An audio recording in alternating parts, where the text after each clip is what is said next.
السلام علیکم ورحمۃ اللہ وبرکاتہ۔ اعوذ باللہ من الشیطان الرجیم، بسم اللہ الرحمن الرحیم۔ یا بنی آدم، اے بنی آدم، اے اولاد آدم، قد انزلنا، بے شک ہم نے اتارا، علیکم تم پر، لباسیں یواری، وہ لباس جو ڈھانپتا ہے، سوآتکم تمہاری شرمگاہوں کو، وریشا اور باعث زینت ہے، ولباس التقویٰ اور تقویٰ کا لباس، ذالک خیر یہ سب سے بہتر ہے، ذالک من آیات اللہ یہ اللہ کی نشانیوں میں سے ہے، لعلہم یذکرون تاکہ وہ نصیحت قبول کریں۔ عرب کے پرانے رواج ہیں کہ عرب کے بعض مشرکین جو تھے وہ طواف کعبہ کے وقت اپنا لباس اتار دیا کرتے تھے، اور مرد اور عورتیں بالکل برہنہ ہو کے طواف کعبہ کیا کرتے تھے، اور جتنا زیادہ کوئی اپنے آپ کو اس طرح پیش کرتا تھا اس کو اتنا ہی زیادہ متقی خیال کیا جاتا تھا کہ وہ بڑا تقویٰ رکھتا ہے۔ اور ابھی بھی بہت سارے مذاہب میں یہ رواج ہے کہ وہ اپنے آپ کو بالکل ہی پیش کر دیتے ہیں نیکڈ۔ اسلام جو ہے وہ ہمیں لباس کے بارے میں کیا احکامات دیتا ہے وہ اس آیت میں بڑی واضح طور پہ اللہ پاک نے بیان فرمائے کہ لباس کے دو فائدے ہیں۔ ایک تو فائدہ یہ ہے کہ وہ جسم ڈھانپنے کا کام کرتا ہے، یواری سوآتکم، وہ تمہاری شرمگاہ کو ڈھانپتا ہے، وہ تمہارے جسم کے حصوں کو ڈھانپتا ہے، وریشا اور دوسرا ہے وہ تمہارے لیے باعث زینت ہے، تمہیں خوبصورتی عطا کرتا ہے۔ آپ دیکھیں کہ جب بندہ لباس پہنتا ہے، چاہے وہ سستا لباس پہنے یا بہت اچھا کوالٹی کا لباس پہنے، تو اس کی پرسنالٹی، اس کی لک، اس کی خد و خال ہی بدل جاتے ہیں۔ حالانکہ ہوتا وہ انسان ہی ہے جو سب انسان ہیں، لیکن ایک لباس انسان کو وہ زینت عطا کرتا ہے کہ اس کی طرف لوگ مائل ہوتے ہیں، اچھا لباس پہننے والے کی طرف لوگ توجہ کرتے ہیں، اس سے بات کرنا پسند کرتے ہیں، اس سے ملنا پسند کرتے ہیں۔ تو لباس انسان کی زینت کا باعث ہے، اور دوسرا اس کا پہلا مقصد جو یہ ہے کہ وہ ستر عورت کا کام دیتا ہے، جسم ڈھانپنے کا کام دیتا ہے۔ اور لباس اتارنے سے کیا مراد ہے؟ لباس آسمان سے تو نہیں اترانا۔ لباس اتارنے کا مقصد یہ ہے کہ اللہ نے آسمان سے پانی اتارا، اس پانی سے زمین نے کپاس اگائی، اور اس کپاس سے دھاگا بنا اور کھڈیوں پر کپڑا بنا، اور اس انداز سے انسان نے اپنا سطر ڈھانپا۔ اور سب سے پہلے حضرت ادریس علیہ السلام کے دور میں لباس پر اور کپڑا کھڈیوں پر بننے کا کام شروع ہوا، اور وہ بالکل انیشیٹ تھا، بالکل پہلا جو تھا وہ کام تھا، لیکن پھر وقت گزرنے کے ساتھ ساتھ اس میں جدت آتی گئی، اور لباس میں خوبصورتی اور نت نئے اسٹائل اور نت نئی اقسام کے کپڑے جو ہیں وہ دنیا میں متعارف ہوتے رہے، اور آج بھی ہم کاؤنٹ نہیں کر سکتے کہ ہمارے پاس دنیا میں کتنی اقسام کا لباس موجود ہے، اور یہ وہ لباس ہے جو اللہ نے ہمارے لیے آسمان سے اتارا ہے۔ لیکن آیت کا اگلا حصہ جو ہے وہ بہت ضروری ہے، انتہائی امپورٹنٹ پارٹ آف آیت جو ہے وہ یہ ہے کہ پرہیزگاری کا لباس سب سے بہتر ہے۔ یہاں پہ ایک شعر لکھا ہوا ہے کہ جب تک کوئی شخص تقویٰ کا لباس نہ پہنے تو وہ ننگا ہے، اگرچہ اس نے کپڑے پہنے ہوں، اور اطاعت خداوندی سب سے بہتر لباس ہے، اور جو اللہ کا نافرمان ہو اس میں کوئی بھلائی نہیں۔ تو لباس جو ہے وہ تقویٰ ہے۔ تقویٰ کیا ہے؟ اپنے آپ کو جھگڑوں سے بچانا، گناہوں سے بچانا، کسی کے معاملے میں نہ پڑنا، اپنے آپ کو اس کام پر لگانا جس پر آپ کا رب آپ کو دیکھنا چاہتا ہے، اپنے آپ کو اس کام سے ہٹانا جہاں آپ کا رب آپ کو دیکھنا نہیں چاہتا۔ تقویٰ کے بہت زیادہ مفہوم ہیں، اور جو لباس سے مرد ہے وہ اس کے ناف سے لے کے گھٹنوں تک کا حصہ ڈھانپنا ضروری ہے۔ بقیہ جو جسم ہے اگر کوئی عورت بھی اس کی طرف نظر کرتی ہے تو وہ کر سکتی ہے، لیکن یہ پسندیدہ نہیں ہے کہ اگر آپ کے پاس پورا لباس موجود ہے، آپ مرد بھی ہیں لیکن پھر بھی آپ کو پورا ہی لباس پہننا چاہیے۔ انسان کی پرسنالٹی اس کے مکمل لباس میں ہے۔ اور عورت کا سارا جسم ڈھانپنا، جس میں سے صرف 3 چیزیں کھلی چھوڑی جا سکتی ہیں بعض علماء کی روح سے، اپنا چہرہ، اپنا ہاتھ اور اپنے پاؤں۔ اور باقی پورا ستر عورت ہے، سر کے بالوں سے لے کے ماتھے تک کے سے لے کے پاؤں کے ٹخنے کی ہڈی تک عورت کو اپنا آپ جو ہے وہ مکمل طور پہ ڈھانپنا ہوگا۔ تو یہ ستر عورت ہے اور وہ ستر مرد ہے، لیکن آپ آج کل کے معاشرے کو دیکھ لیں، ہمارا ستر عورت اور ستر مرد کدھر کو جا رہا ہے؟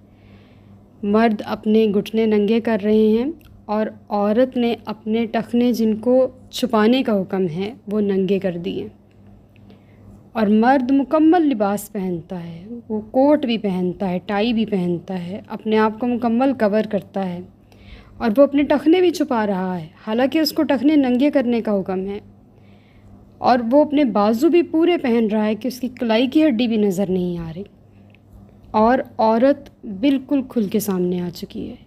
یہ کیا ہو رہا ہے؟ یہ بالکل الٹ ہو رہا ہے۔ اسلام نے جو ہمیں تقویٰ کا لباس عطا فرمایا ہے، جو اس نے ہمارے لیے زینت کا لباس اتارا ہے، مرد اور عورت دونوں اس کے برعکس چاہ رہے ہیں۔ تو اللہ تعالیٰ قرآن پاک میں ہماری اس آیت میں تصحیح فرما رہے ہیں کہ ہمیں کس طرح کا لباس پہننا ہے۔ یہ اللہ کی آیتیں ہیں، شاید وہ نصیحت قبول کریں تاکہ وہ نصیحت قبول کریں۔ آیت نمبر 27، یا بنی آدم، اے بنی آدم، اے اولاد آدم، لا یفتننکم، نہ فتنے میں ڈالے تمہیں، الشیطان، شیطان، کما جیسے اخرجا اس نے نکالا، ابویکم تمہارے والدین کو، من الجنتی جنت سے، ینزع اتروا دیا، انہما ان دونوں سے، لباسہما ان دونوں کا لباس، لیوریہما تاکہ دکھلا دے، سوآتہما ان کی پردے کی جگہ، انہو بے شک وہ، یراکم تمہیں دیکھتا ہے، ہوا وہ، وقبیلہ اور اس کا کنبہ، من حیث جہاں سے، لا ترونہم تم نہیں انہیں دیکھتے، انا بے شک، جعلنا ہم نے بنا دیا، شیاطین شیطانوں کو، اولیاء دوست، للذین ان لوگوں کا، لا یؤمنون جو ایمان نہیں لاتے۔ شیطان آپ کو فتنے میں مبتلا نہ کرے، اے اولاد آدم۔ ہم نے پیچھے آدم علیہ السلام اور حوا علیہ السلام کا، اپنے والدین کا قصہ پڑھا۔ اس کا مقصد یہ نہیں تھا کہ اللہ پاک داستان سرائی کرنا چاہتا ہے یا ان کی بات ہمیں بتانا چاہتا ہے، بلکہ اس قصے کے مکمل طور پہ اور کئی بار قرآن پاک میں بیان کرنے کا مقصد یہ ہے کہ جس طرح ہمارے والدین کو دھوکہ دیا گیا، ہمیں اس دھوکے سے بچنا ہے۔ ہم ان کی اولاد ہیں، ہماری رگوں میں ان کا خون دوڑتا ہے، ہم بنی آدم ہیں اور ہم پھسل سکتے ہیں۔ ہمارے پاس کوئی شیورٹی نہیں ہے کہ ہم ہمیشہ کھڑے رہیں گے۔ کوئی بھی لمحہ اللہ نہ کرے ہماری زندگیوں میں آ سکتا ہے کہ ہم شیطان کے نرغے میں آ جائیں۔ اللہ ہمیں اپنی امان میں رکھے، اپنی حفاظت میں رکھے، لیکن یہاں پہ اللہ پاک ہمیں سمجھا رہے ہیں کہ ڈرو، جس کا سارا حلیہ میں نے بتا دیا، اس کا سارا طریقہ واردات بتا دیا۔ اب اس شیطان کے فتنوں سے بچو، اور کہیں وہ تمہیں تمہاری جنت سے نہ نکال دے جیسے تمہارے والدین کو ان کی جنت سے نکالا۔ ہم نے ابھی جانا ہے، وہ وہاں سے آئے ہیں، ہمیں اپنی جنت کے لیے اس شیطان کے شر سے بچنا ہے۔ اور پھر بتایا جا رہا ہے کہ شیطان نے ان سے ان کا لباس اتروا دیا تھا، اور انہوں نے ایک دوسرے کی شرمگاہیں دیکھ لی تھی، اور وہ ایک دوسرے سے چھپنے لگ گئے تھے اور جنت کے پتوں کے ساتھ خود کو ڈھانپنے لگ گئے تھے۔ آپ کو پتہ ہے ہمارے جسم پہ ابھی بھی جنتی لباس کا ایک حصہ موجود ہے جو ہمارے والدین یعنی کہ آدم اور حوا علیہ السلام کے جسموں پر تھا، اور آج تک وہ ہمارے درمیان جنتی لباس موجود ہے۔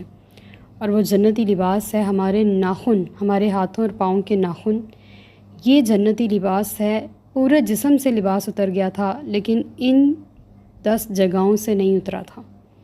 یہ 10 جگہیں رہ گئی تھیں، اور اللہ پاک نے ان کو ہمیشہ کے لیے جنت کی یاد کے طور پہ ہمارے ساتھ بھیج دیا دنیا میں، اور آج یہ ہمارے پاس جنت کی یادگار کے طور پہ، یعنی کہ ہمارے والدین کی جنت کی یادگار کے طور پہ ہمارے درمیان ہیں۔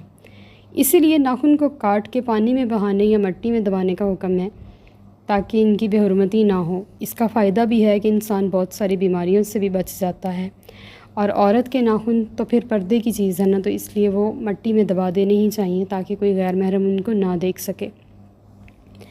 تو شیطان نے ان سے ان کا لباس اتروایا، تو آج بھی شیطان اس حملے پر ابھی تک تیار ہے، اور اس نے وہ کام چھوڑا نہیں۔ آج بھی وہ ابن آدم اور بنت حوا دونوں کا لباس اتروا رہا ہے۔ آج بھی وہ اپنے مقصد میں کامیاب ہے، آج بھی وہ وہی کام کر رہا ہے جو اس نے اس وقت کیا تھا۔ تو ہمیں شیطان کے اس فریب سے بچنا ہے۔ جتنا مرضی زور لگا لے، وہ اپنی کوشش کر لے، ہم اپنی کوشش کرتے ہیں، وہ جون سی مرضی طاقت استعمال کر لے، ہمارے پاس اللہ کی طاقت موجود ہے۔ یہاں پہ حضرت ذوالنون مصری رحمۃ اللہ تعالیٰ علیہ کا قول ہے، آپ نے فرمایا اگر تیرا دشمن ایسا ہے کہ وہ تجھے دیکھنے کی صلاحیت رکھتا ہے اور تو اس کو نہیں دیکھ سکتا، تو ایک ایسی ہستی یعنی کہ اللہ تعالیٰ کی پناہ میں آ جا جو تیرے دشمن کو دیکھتا ہے لیکن وہ اسے نہیں دیکھ سکتا۔ اور شیطان جو ہوتے ہیں یا جن جو ہوتے ہیں، ان کے پاس ایک تیسری آنکھ ہوتی ہے جس سے وہ انسان کو دیکھتے رہتے ہیں، اور وہ ہمارے واش رومز میں بھی ہوتے ہیں، اور وہ ایسی جگہ پر بھی ہوتے ہیں جہاں پہ کوئی نہیں آ جا رہا ہوتا۔ اس لیے ایسی جگہوں پہ جانے سے پہلے ہمیں اونچی آواز سے نبی کریم صلی اللہ علیہ وآلہ وسلم پر درود شریف پڑھنا چاہیے، ان کو سلام کرنا چاہیے کہ جب بھی ایسے کمرے میں یا ایسی جگہ پہ جائیں جو بند ہوتا ہے، جہاں پہ ہمارا آنا جانا اتنا نہیں ہوتا، تو ہمیں الصلاۃ والسلام علیک یا سیدی یا رسول اللہ پڑھ لینا چاہیے، تاکہ وہاں پہ جو موجود ہیں ان کے شر سے ہم بچ جائیں۔ جب ہم خالی گھر میں، اپنے ہی بے شک گھر میں داخل ہوں، تب ہمیں بھی الصلاۃ والسلام علیک یا سیدی یا رسول اللہ، یا السلام علیک یا رسول اللہ، یا السلام علیک ایھا النبی، ہمارا جو نماز کا ہی سبق ہے اسی کو اگر آسانی کے ساتھ پڑھا جا سکے تو وہی پڑھ لینا چاہیے، تاکہ ان جنات اور شیاطین کے شر سے جو اس وقت وہاں خالی جگہوں پہ موجود تھے اور پتہ نہیں کیا کچھ کر رہے تھے، تو ہم ان کے شر سے بچ جائیں۔ اور یہ ہیں اور ہر گھر میں ہیں، ہر جگہ موجود ہیں، یہ ہمیں دیکھ سکتے ہیں، ہم انہیں نہیں دیکھ سکتے۔ میں آپ کو اس کی ایک سائنٹیفکلی مثال پیش کرتی ہوں کہ جس طرح ہم ایٹم کو نہیں دیکھ سکتے، ہم جرمز کو نہیں دیکھ سکتے، بیکٹیریا کو نہیں دیکھ سکتے، ہماری انسانی آنکھ میں اتنی طاقت نہیں ہے کہ ہم یہ بالکل باریک چیزیں جو ہماری خلا میں، ہوا میں بھی موجود ہیں، ہمارے سانس سے بھی اندر جا رہے ہیں، یہ صرف سورج کی کرنوں سے ہمیں دکھائی دیتے ہیں، سورج کی روشنی سے ہمیں دکھائی دیتے ہیں کہ یہ کتنے سارے جرمز ہیں جن کے درمیان ہم رہ رہے ہیں، یا پھر خاص مائکروسکوپ سے ہم دیکھ سکتے ہیں کہ جن سے ہمیں بیکٹیریا چلتے ہوئے دکھائی دیں گے اور ہمیں جرمز نظر آ رہے ہوں گے، اور ہمیں ایٹمز اور مالیکیولز اور نیوکلیس اور اس طرح کی ساری چیزیں جو سائنٹیفکلی ہیں وہ ہم ایک خاص خوردبین یا دوربین کے ساتھ یا مائکروسکوپ کے ساتھ دیکھ سکتے ہیں۔ اسی طرح ان جنات کی آنکھیں بھی ہم سے زیادہ باریک ہیں۔ آپ کو پتہ ہوگا کہ نبی کریم صلی اللہ علیہ وآلہ وسلم نے فرمایا کہ جب مرغا اذان دے تو آپ دعا مانگا کرو، کیونکہ وہ چیزیں دیکھتا ہے جو آپ نہیں دیکھ سکتے۔ تو اس کے اذان کے بعد دعا قبول ہوتی ہے، یعنی کہ جب وہ اپنی زبان میں صبح کے وقت، سحری کے وقت جب وہ اذان دے رہا ہوتا ہے تو آپ اس ٹائم دعا کیجیے تو اللہ قبول فرماتا ہے۔ تو وہ ایسی چیزیں دیکھتا ہے۔ اب دیکھیں، مرغے کی بھی آنکھ ہے اور ہماری بھی آنکھ ہے۔ مرغا جو دیکھ سکتا ہے وہ ہم نہیں دیکھ سکتے۔ اسی طرح جیسے گدھے کے بارے میں نبی کریم صلی اللہ علیہ وسلم نے فرمایا کہ جب گدھا بولے تو آپ اعوذ باللہ من الشیطان الرجیم پڑھو، لا حول ولا قوۃ الا باللہ العلی العظیم پڑھو۔ تو وہ اس لیے بتایا کہ اس کے پاس جو آنکھ ہے وہ ان چیزوں کو دیکھ رہی ہوتی ہے جو ہم نہیں دیکھ سکتے۔ تو ہوا و قبیلہ من حیث لا ترونہم، وہ اور اس کا قبیلہ وہاں سے آپ کو دیکھتا ہے جہاں سے آپ ان کو نہیں دیکھ سکتے۔ ریزن یہ ہے کہ ان کی آنکھیں اور طرح کی ہیں، ہماری آنکھیں اور طرح کی ہیں۔ ہمیں رب نے دیوار کے پیچھے نہیں دکھایا، لیکن ان کو اللہ نے بہت کچھ دکھا دیا ہے، اور وہ بہت جگہوں پہ آ بھی سکتے ہیں۔ اور یہ گدھا اور وہ مرغی یا مرغا ان کو پہچان لیتے ہیں، جان لیتے ہیں، اور وہ اچھی مخلوق کو بھی دیکھتے ہیں، بری کو بھی دیکھتے ہیں، اور ہمیں کہاں دعا کرنے کا حکم ہے اور کہاں اعوذ باللہ پڑھنے کا حکم ہے، یہ بھی ہمیں ذات مصطفیٰ صلی اللہ علیہ وآلہ وسلم سے پتہ چل گیا۔ حضور سب سے پہلے سائنٹسٹ ہیں، اور آپ کا علم جو ہے وہ بحر بے کراں ہے، اور ہمیں سب کچھ ذات مصطفیٰ ہی سے ملا ہے۔ تو اللہ تعالیٰ اس آیت میں بیان فرما رہے ہیں کہ ہم نے شیطانوں کو ان کا دوست بنا دیا جو ایمان نہیں لاتے، یعنی کہ ایسے جنات ہیں، ایسے شیاطین ہیں، ایسے لوگ ہیں کہ جن کے دوست شیطان ہیں۔ تو ہمیں ان سب سے بچنا ہے، ہر صورت بچنا ہے۔ آیت نمبر 28، وَإِذَا، اور جب فعلوا وہ کرتے ہیں، فاحشاتن بے حیائی کا کام، کالو تو کہتے ہیں، وجدنا ہم نے پایا، علیہا اس پر، آباءنا اپنے باپ دادا کو، واللہ اور اللہ تعالیٰ نے بھی، امرنا ہمیں حکم دیا، بہا اس کا۔ کل آپ فرما دیجئے، ان اللہ بے شک اللہ تعالیٰ، لا یأمر نہیں حکم دیتا، بالفحشاء بے حیائی کا، اتقولون کیا تم کہتے ہو، علی اللہ اللہ پر، ما لا تعلمون ایسی بات جو تم نہیں جانتے۔ اس آیت میں اللہ پاک نے فاحشہ کا لفظ، یہ ہم پہلی بار قرآن پاک میں پڑھ رہے ہیں۔ فاحشہ کسے کہتے ہیں؟ یہ اس امر کو کہتے ہیں جو حد درجہ قبیح اور معیوب ہو، یعنی کہ کسی بھی نگاہ میں پسندیدہ نہ ہو، عقل سلیم رکھنے والی طبیعتیں اس کو پسند نہ کرتی ہوں۔ اور اس میں صرف بے حیائی نہیں ہے، اس میں ہر وہ کام ہے جس میں انسان حیا چھوڑ دے، یعنی کہ ہر طرح کی بے حیائی، جیسے نبی کریم صلی اللہ علیہ وسلم کی حدیث مبارکہ ہے نا کہ جب تم حیا نہ کرو تو جو چاہے کرو، یعنی کہ کسی بندے کا لحاظ ہی نہ رکھنا، کسی معاملے میں بے حیا ہو جانا۔ جب بھی وہ بے حیائی کا کام کرتے اور انہیں روکا جاتا کہ بھئی اس طرح کا کام نہیں کرتے، جس سے کسی کی منہ کے اوپر تذلیل یا پیٹھ پیچھے تذلیل یا کسی کو مارنا، ظلم کرنا، یا اپنے آپ کے ساتھ بالکل برہنہ کسی کے سامنے آ جانا، برہنہ طواف کرنا، یا ہر قسم کے بے حیائی کے کام اس میں ایڈ ہیں۔ تو جس طرح کے بھی کام کیا اور ان کو منع کیا، تو وہ ان کاموں کے اوپر ایک ہی بات کہتے ہیں کہ ہمارے باپ دادا بھی کیا کرتے تھے، ہم بھی کریں گے، اور نعوذ باللہ من ذالک اللہ پر جھوٹا الزام لگاتے تھے کہ اللہ نے ہمیں اس کا حکم دیا ہے۔ نہ ان کے کسی مذہب میں، نہ کتاب میں، نہ کسی صحیفے میں، نہ ہی کسی مصدقہ ذرائع میں اللہ پاک نے ان کے ساتھ اس طرح کا حکم دیا ہو، کہیں بھی درج نہیں تھا کہ اس طرح کی کوئی بات اللہ پاک نے کہی ہو، اور یہ اللہ پر صریح الزام تھا۔